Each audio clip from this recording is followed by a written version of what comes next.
Fratelli, voglio che siate ben istruiti su ciò che riguarda i morti. Non dovete continuare a essere tristi come gli altri, come quelli che non hanno nessuna speranza.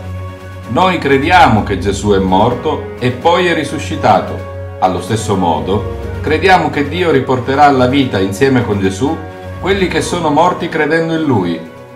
Benvenuti alla quinta puntata di Odio la morte. Avete sentito? Dio non ha creato la morte. E sapete qual è una delle cose che amo di più di Lui? Che Lui ha sempre avuto pronto un piano per distruggerla, che è Gesù. Dei passi che abbiamo appena sentito mi colpiscono tantissimo queste parole. Non dovete continuare ad essere tristi come gli altri, come quelli che non hanno nessuna speranza.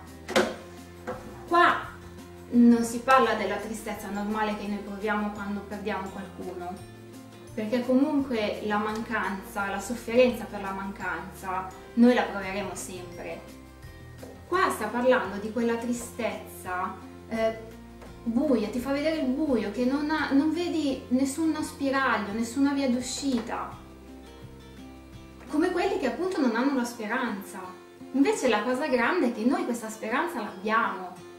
Dio ce l'ha data, perché abbiamo capito che non solo quando noi moriamo il nostro spirito torna a Dio e quindi la morte è solamente un'apparenza, ma la cosa grande è che un giorno risusciteremo. E quando io l'ho scoperto ero troppo curiosa di sapere come sarebbe stato il nostro corpo, perché è chiaro che non sarà più così. E Dio, sapendo che noi umani siamo molto curiosi, ce l'ha voluto svelare sempre attraverso Paolo.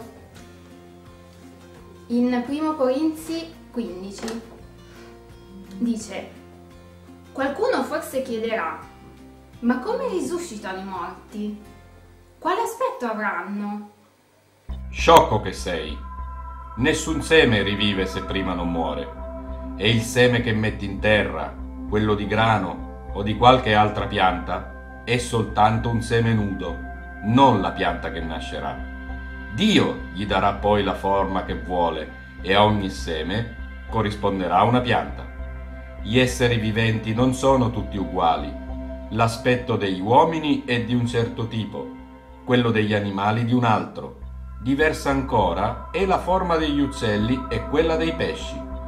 Inoltre vi sono anche corpi celesti e corpi terrestri, e il loro splendore è diverso. Lo splendore del sole è di un certo tipo, quello della luna e delle stelle è di un altro genere. Ogni stella poi brilla in modo diverso.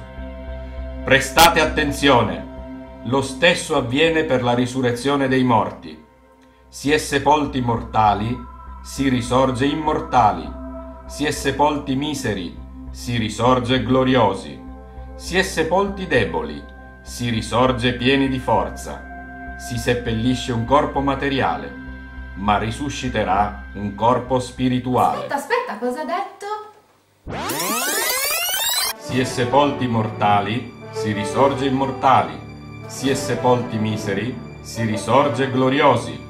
Si è sepolti deboli, si risorge pieni di forza.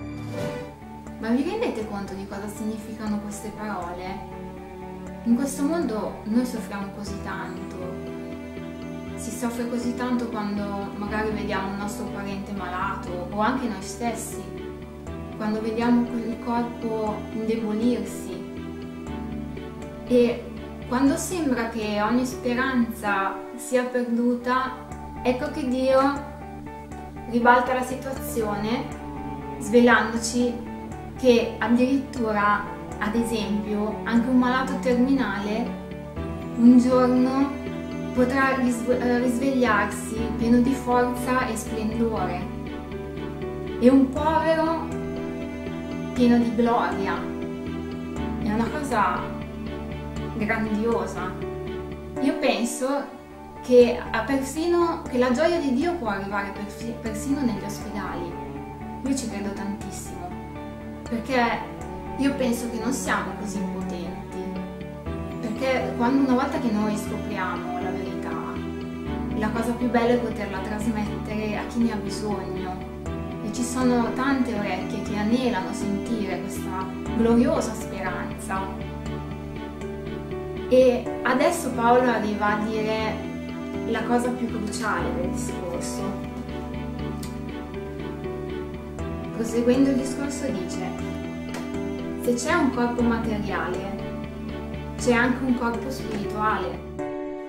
Così dice la Bibbia.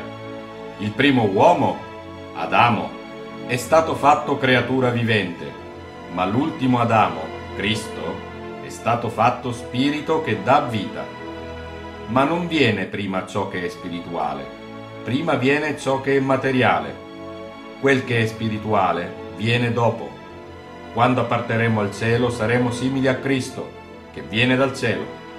Tutti saremo trasformati in un istante, in un batter d'occhio, e i morti risusciteranno per non morire più, e noi saremo trasformati. Noi risusciteremo, e questa è una notizia straordinaria. Praticamente siamo come quel seme che per diventare pianta deve morire. Ecco perché dobbiamo morire, per diventare ciò che Dio sa che noi possiamo essere. A dire il vero, Dio non aveva incluso la morte nel suo piano, ma questo è un argomento che, se volete, possiamo trattare in un altro video. Fatto sta che il piano B a un certo punto si è messo in azione e questo prevede che quando il seme del nostro corpo muore, a un certo punto verrà trasformato. Gesù morì nella carne, ma quando risuscitò ebbe un super corpo glorioso. Lo sapevate che nel film di Superman hanno trovato tantissime similitudini con Gesù? Abbiamo appena visto che la Bibbia ci dice che quando risusciteremo saremo simili a Cristo. Non so voi, ma io non vedo l'ora di farmi una volata intorno al mondo. Praticamente, quando tornerà Gesù, risusciteremo tutti insieme. Ed ecco come sarà il nostro corpo.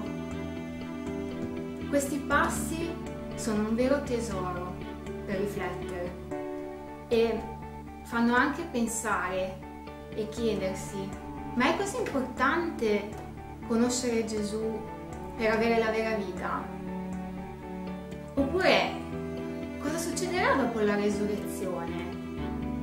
E la domanda forse cruciale è: cosa succederà alla morte? Questi sono gli argomenti che mi piacerebbe trattare negli ultimi 2 video della serie Odio la morte. Spero tantissimo di ritrovarvi qua e vi ringrazio come sempre di ogni cosa, commento, mi piace, tutto mi incoraggia tantissimo ad andare avanti. E quindi vi mando un abbraccione immenso e alla prossima volta. Tutti saremo trasformati in un istante, in un batter d'occhio, e i morti risusciteranno per non morire più.